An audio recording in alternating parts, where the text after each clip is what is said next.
আজি বিশ্ব পৰিৱেশ দিৱস। আজি এই বিশ্ব পৰিৱেশ দিৱসৰ লগত সংগতি ৰাখি খৰাশিমলু উচ্চ মাধ্যমিক বিদ্যালয়ত এক বৃহৎ কাৰ্যসূচী লোৱা হৈছে।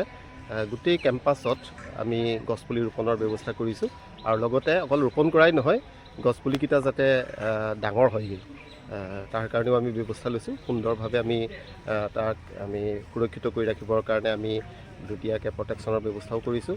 আৰু খৰাশিমলু উচ্চ মাধ্যমিক বিদ্যালয়ৰ ইক' ক্লাবৰ সকলো সদস্য আৰু লগতে কোঅৰ্ডিনেটৰ আৰু লগতে শিক্ষক শিক্ষয়িত্ৰী ছাত্ৰ ছাত্ৰী সকলোৱে একেলগতে লগ লাগি আজি এই বৃহৎ কাৰ্যসূচী আমি এই অংশীদাৰ হ'বলৈ পাই নিজকে ধন্য মানিছোঁ।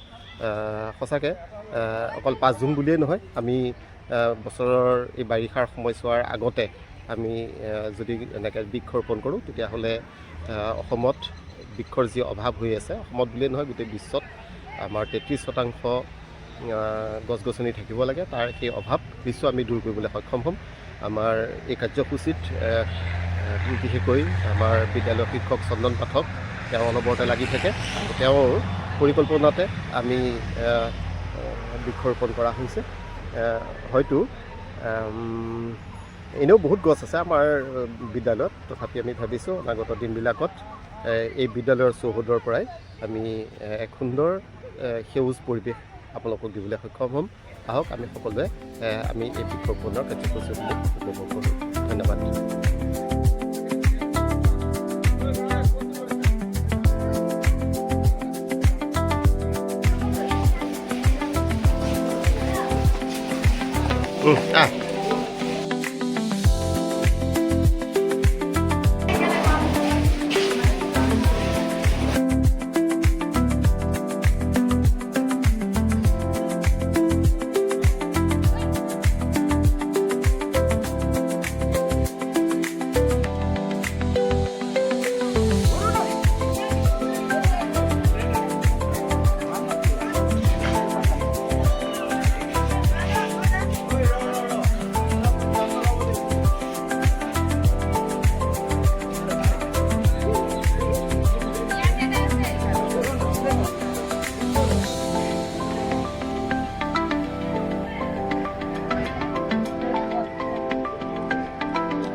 এইটো চেগুন নেকি? কি গছ পুলি ৰোপণ কৰা হ'ল চন্দন? চেগুন ৰোৱা হৈছে, তিতা চপা আছে আৰু লগতে আমলখিও আছে, ফল মূলৰ যথেষ্টখিনি বস্তু আছে, নিম আছে। সোনকালে বাঢ়িব। এই আমাৰ ইক' ক্লাবৰ সকলো সদস্য ইতিমধ্যে আমাৰ বিশ্বনাথ প্ৰশাসনৰ তৰফৰ পৰা যি বিশ্ব পৰিৱেশ দিৱসৰ কাৰ্যসূচী আছিলে তাত আমি অংশগ্ৰহণ কৰি আহিলোঁ। আহি পেলাই আকৌ ইয়াত সকলোৱে লগ লাগি পেলাই আমি বৃক্ষৰোপণ কৰিছোঁ। কেনেকুৱা লাগিছে?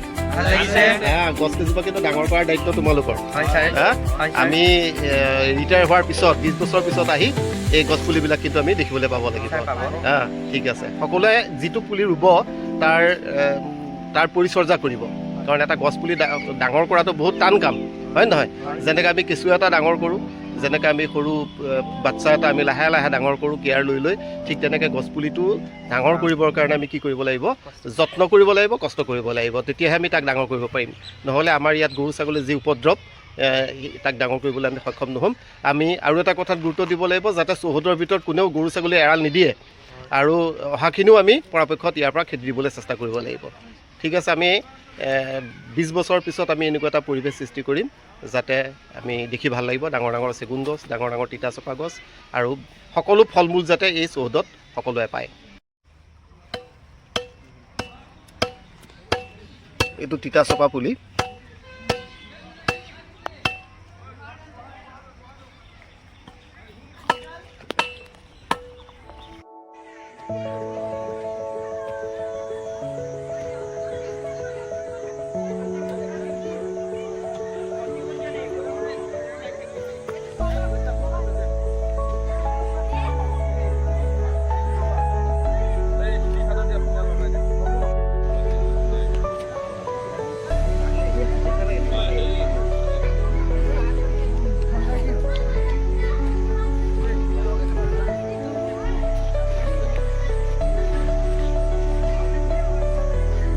এয়া আমাৰ বিশ্বনাথ চাৰিআলি আছুৰ তৰফৰ পৰাও আহিছে আমাৰ মাজলৈ আহি পেলাই খৰাকমুলু হাইস্কুলত তেওঁলোকেও বৃক্ষৰোপণ কাৰ্যসূচীত আমি অংশগ্ৰহণ কৰিছে আমি স্কুলৰ পৰিয়ালৰ তৰফৰ পৰা তেওঁলোকক ধন্যবাদ জ্ঞাপন কৰিছোঁ হয় এই এনেকুৱা ধৰণৰ বৃক্ষৰোপণৰ কাৰ্যসূচীত যাতে ভৱিষ্যতলৈও তেওঁলোকে অংশগ্ৰহণ কৰে আৰু এখন সেউজী অসম গঢ়াত যাতে সহায় কৰে পইচা থাকিল দেই তোমালোকলৈ ঠিক আছে